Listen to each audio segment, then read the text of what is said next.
Bonjour Monsieur le Président. Il y a 80 ans, en 1944, des officiers français ont donné l'ordre d'ouvrir le feu sur des tirailleurs sénégalais. Ça s'est passé au camp de Tiaroy, non loin d'ici.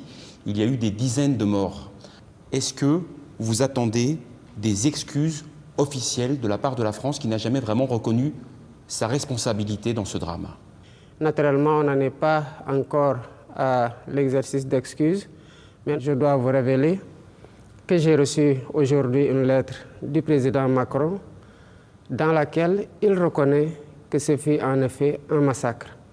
Ce pas consistant à reconnaître que c'est un massacre doit ouvrir la porte à une collaboration parfaite pour la manifestation de toute la vérité sur ce douloureux événement de Tiaroy. Est-ce que vous pensez que 80 ans plus tard, la France cache toujours délibérément une partie de la vérité? Évidemment, il y a quelque chose qui a été caché. On a régulièrement cherché à mettre une chape de plomb sur cette histoire-là et nous pensons que pour cette fois, l'engagement de la France sera total, qu'elle sera franche et collaborative et qu'elle sera entière aussi dans cette collaboration-là. Pour nous, tant que la vérité ne sera pas totalement faite, les circonstances de ce massacre, sur le décompte effectif des victimes, ça restera une plaie béante dans notre conscience commune parce que c'est malheureusement une histoire que nous avons en partage avec la France, avec les massacreurs d'un côté et les massacrés d'un autre côté. Et est-ce qu'il y a dans votre démarche la volonté également de régler certains comptes avec la France?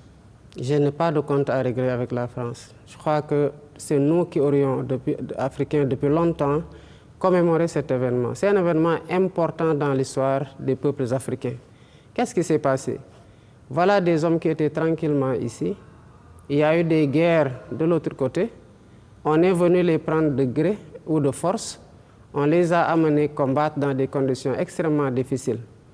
Et la reconnaissance qui devait suivre n'a pas suivi depuis 80 ans. On les a rapatriés ici et quand il s'est agi pour eux de demander des pécules pour entrer tranquillement auprès de leur famille, ils ont reçu des balles en retour. C'est ce qui s'est passé.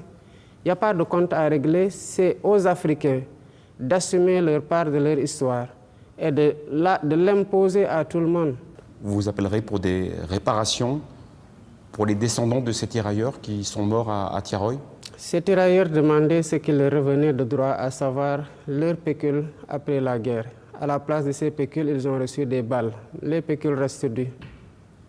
Il y a toujours aujourd'hui au Sénégal une présence militaire française, environ 350 soldats, des hommes et des femmes, basés sur plusieurs camps, ici même à Dakar. Est-ce que vous êtes favorable à cette présence militaire française dans votre pays? Est-ce qu'en tant que Français, vous envisagez de nous voir dans votre pays avec des chars ou avec des véhicules militaires, des militaires sénégalais avec les tenues sénégalaises, comme ça parce que sur le plan historique, la France a esclavagisé, a colonisé et est restée. Évidemment, je pense que quand vous inversez un peu les rôles, vous concevrez très mal qu'une autre armée, la Chine, la Russie, le Sénégal ou n'importe quel autre pays puisse avoir une base militaire en France. Donc les soldats français doivent partir?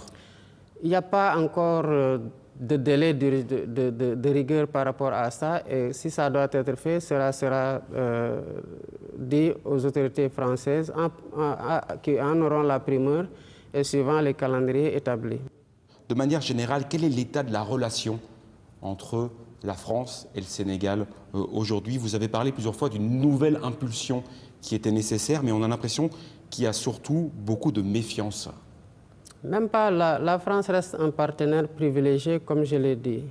Rien n'a changé depuis que je suis arrivé, de toute façon, sur ce rapport, parce que le Sénégal, de tout le temps, a été un pays ouvert. Nous sommes devenus aussi plus offensifs dans la conquête d'autres partenariats et dans la diversification de ces partenariats. Nous nous ouvrons à l'Asie, nous nous ouvrons au Moyen-Orient, nous nous ouvrons aux pays du Sud et nous nous ouvrons davantage aux pays occidentaux avec lesquels, de façon générale, nous avons des relations privilégiées.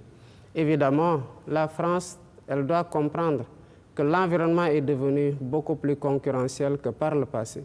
Elle doit offrir plus et offrir mieux pour s'imposer dans le cadre d'appels d'offres qui sont très ouverts et dans lesquels la mise en concurrence consiste pour nous à rechercher le meilleur partenariat au bénéfice du peuple sénégalais.